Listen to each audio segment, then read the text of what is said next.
আল্লাহকে ধন্যবাদ জানাচ্ছি, যিনি আমাদেরকে একটা মুক্ত জীবন উপহার দিলেন। বুকের উপর থেকে একটা বিশাল জগদ্দল পাথর আল্লাহ নিজে সরিয়ে দিয়েছেন। যদিও ছাত্র ভাই বোনদের কারণে না, এটা আমার আল্লাহ মনে হয় আবাবিল পাখি পাঠিয়েছিল, নয়তো এত তাড়াতাড়ি আমাদের স্বপ্নের মতো সব হয়ে গেছে যে আল্লাহ এত দ্রুত আমাদেরকে কোরআনে কারিমের যে বিশ্বাস আমাদের ছিল আরো বেড়ে গেছে। যেগুলোই পড়তাম এখন দেখছি বাস্তবে একেবারে খাপের খাপ সব মিলে যাচ্ছে। স্বাধীন এবং পরাধীন এই শব্দটা দুনিয়ায় আমরা শুনেছি এবং বাস্তবে দেখেছি। এদেশে স্বাধীন ছিল মাত্র 100 জনের 14 জন মানুষ, আর আমরা প্রায় 84 জন মানুষ এদেশে বসবাস করা অবস্থায় পরাধীন ছিলাম। কথা বলেন, এই পরাধীনতার শিকল থেকে মুক্ত করে আল্লাহ একটা স্বাধীন সার্বভৌম, বুক ফুলিয়ে কথা বলা যায়, মনের ভাব প্রকাশ করা যায়। খালাকাল ইনসান আল্লামাহুল বায়ান। আল্লাহ তাআলা বলেন আমি মানুষ বানিয়েছি আর একে কথা বলার যোগ্যতা আমি দিয়েছি। সুতরাং মানুষের এই কথা বলা যারা চেপে ধরেছিল কণ্ঠরোধ করে, আল্লাহ তাদেরকে সরিয়ে আমাদের যে মুক্ত জীবন উপহার দিলেন, বলেন আলহামদুলিল্লাহ। কত কঠিন অবস্থায় ছিলাম আমরা, যারা ভুক্তভোগী অবশ্যই তারা টের পাচ্ছি। এই কথা বলা যাবে না, গল্প যদি করতে চান এখান থেকে চলে যান। এটা এখন ইবাদত চলছে, যেইভাবে ইবাদত করা লাগে আপনি ওইভাবে করবেন। আর যদি মনে করেন না ইবাদত করবো না, আপনি যে বিড়ি খান। ইবাদত করলে করার মতো করা লাগবে নাকি? ডক্টর মোহাম্মদ ইউনূস দায়িত্ব নেওয়ার পরে অনেকে তাল তুলেছিল যে তাড়াতাড়ি করেন, তাড়াতাড়ি করেন। উনি বলছিলেন তাড়াতাড়ি, আমি তো আসতে চাইনি, আপনারা আমাকে নিয়ে এসেছেন, সুতরাং আমাকে কাজ করতে দেন, যখন যাবার আমি চলে যাব। এজন্য ইবাদত যদি মনে হয় যে করা লাগবে, সেভাবে করা উচিত, ওইভাবে করেন, সব বন্ধ করি। কোরআন শুনতে আসলে কিভাবে শোনা লাগে আর কিভাবে বলা লাগে আল্লাহ আমাদেরকে শিখিয়েছে। আল্লাহ পাক বলেন ওয়াইদা কুরিয়াল কুরআনু ফাসতামিউ লাহু ওয়া আনসিতু লাআল্লাকুম তুরহামুন।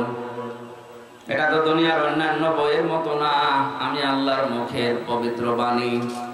কোরআন যখনই পড়া হয় তোমাদের সামনে চুপ করে থাকবা আর শুনবা।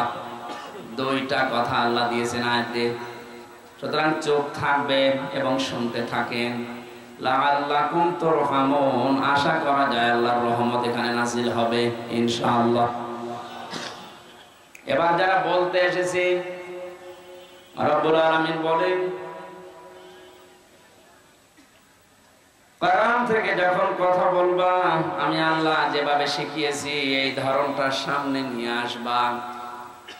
আল্লাহ কিভাবে শিখিয়েছেন? কিতাবুন উনজিলা ইলাইকা ফালা ইয়াকুম ফি সাদরিকা হারাজুম মিনহু লিতুনযিরা বিহি ওয়া যিকরা লিল মুমিনিন।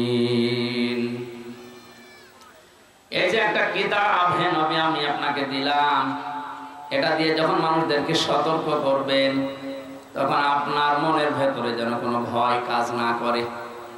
আপনি নিজেই যদি ভয় পেয়ে যান যে না জানিয়ে কথা বললে আবার ওরা কি মনে করে, ওদের রাগ হয়ে যায় কিনা, তাহলে আপনি কোরআন প্রচার করতে পারবেন না। আপনি যখন প্রচার করবেন, আপনার মনের ভেতরে যেন কোনো ভয়, প্রথম শব্দটাই ভয়, দ্বিধা, দ্বন্দ্ব, সংশয়, সন্দেহ, 33টা শব্দ এখানে আছে, এর একটাও যেন আপনার মনে না আসে। কারণ কোরআন এই পৃথিবীতে শুধু মুমিনদের জন্য উপদেশ। এখন যদি বলেন মুমিন বাদ দিয়ে যারা আছে তাদের জন্য না, ওদের জন্য কোরআন উপদেশ না। ওয়ালা ইয়াজিদুজ জালিমিনা ইল্লা খাসারা। কোরআনের আলোচনায় মুমিনদেরই কাজ হয়, আর জালেমদের দিন যত চায় ক্ষতি বৃদ্ধি হয়।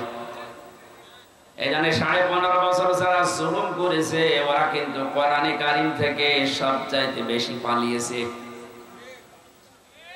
কোরআনে কারীমের একটা অনুষ্ঠান যদি 10 জন মানুষ হয় সেখানেই বাধা দিয়েছে, আর কোরআনের বাইরে যত অনুষ্ঠান হাজার হাজার মানুষ হলো সেখানে কোনো অসুবিধা হয়নি।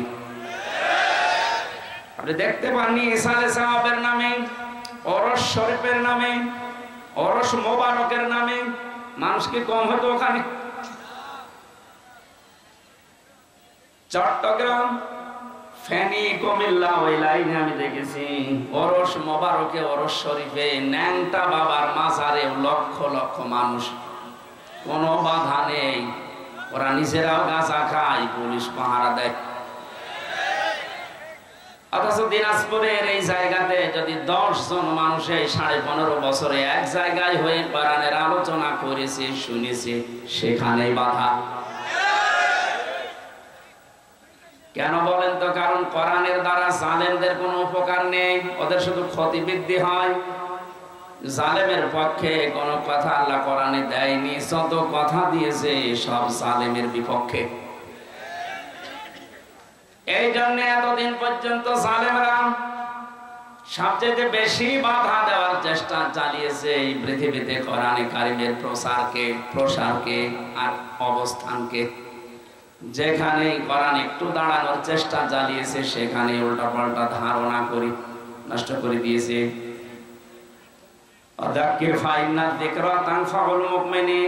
আপনি আলোচনা করবেন কোরআন দিয়ে, কেননা মুমিনদের এটা উপকার হবে। যদি ঈমান থাকে আপনি দেখবেন আজকের পরে আপনার অবস্থান পাল্টিয়ে গেছে। আর যদি পরিবর্তন না হয় বুঝবেন আপনার ভেতরে ঈমানের সমস্যা আছে। আমরা দেখি বাচ্চা জন্মগ্রহণ করার পরে ডাক্তারের কাছে নিয়ে ডাক্তার আগেই ওজন দেয়। 1 বছর বয়সে ওজন দিয়েছে, 5 বছর পরে আপনি আবার নিয়ে গেলেন, আবার ওজন দেবে। কথা বলেন না? 1 বছর বয়সে যে ওজন ছিল 5 বছর বয়সে একই ওজন। এটা কি সুস্থ না অসুস্থ?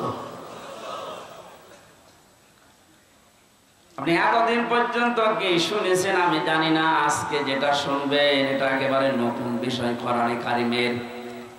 এটা শোনার পরে আগামীকাল থেকে যদি আপনার আচার ব্যবহার চরিত্র অ্যাক্টিভিটিস এগুলো পাল্টিয়ে না যায়, বুঝবেন আপনি সুস্থ না অসুস্থ। আশা করছি আপনার পরিবর্তন আসবে। এবার আসেন আল্লাহর ধরন সামনে নিয়ে দেখি আল্লাহ কি বোঝাতে চাইলেন আমাদের। হারজন শব্দটার অর্থ বলছি, হে নবী আপনি যখন কোরআন দিয়ে মানুষদেরকে ব্যাখ্যা করে বিশ্লেষণ করে তাফসীর করে শোনাবেন, তখন আপনার সামনে এমন মানুষ বসা থাকবে ওরা কোরআনের কথাগুলো না বোঝার কারণে মন খারাপ করবে। এরকম মানুষ দেশে নেই? আল্লাহ যেটা বোঝাতে চায় এটা ওইভাবে বোঝে না, উল্টা দিকে নিয়ে যায়।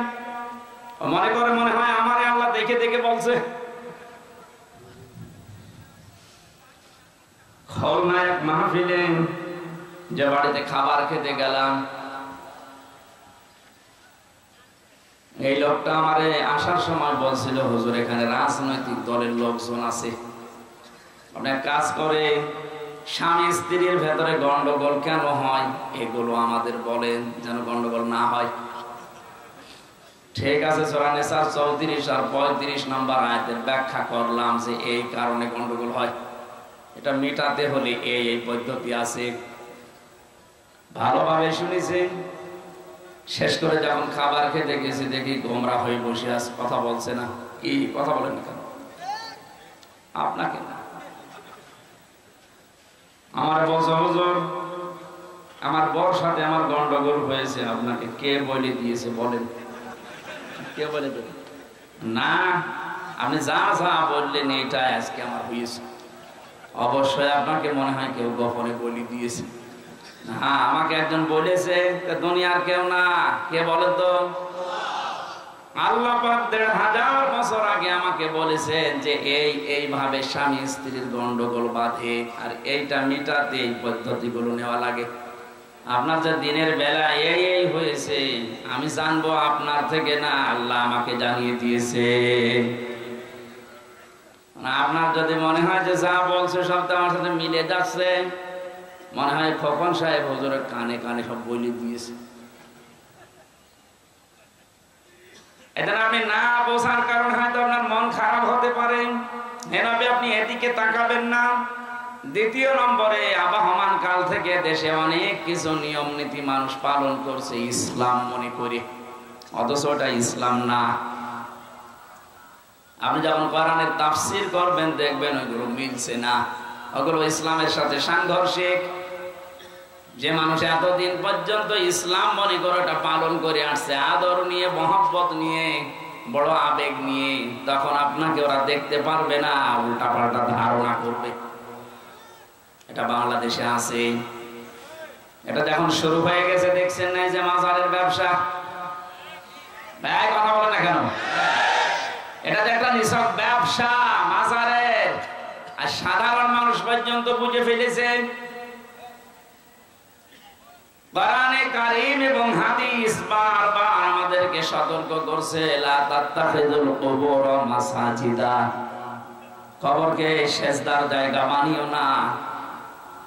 এদেশে এখন 48,000-এর উপরে মাজার, অধিকাংশ গুলো এখন আমরা দেখতে পাচ্ছি কবর সেজদার জায়গা হয়ে গেছে।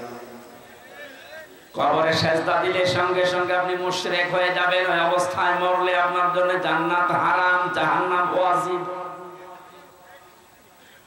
ইন্নাহু মান ইউশরিক বিল্লাহি ফাকাদ হারামাল্লাহু আলাইহিল জান্নাহ ওয়া মাআওয়াহুন নার ওয়া মা লিয-যালিমিনা মিন আনসার। সূরা নিসার ভেতরে আল্লাহ জানিয়েছেন, অবশ্যই যারা আল্লাহর সাথে শিরিক করে তাদের জন্য আমি জান্নাত হারাম ঘোষণা দিলাম। তাদের স্থান একটা আছে, তার নাম জাহান্নাম।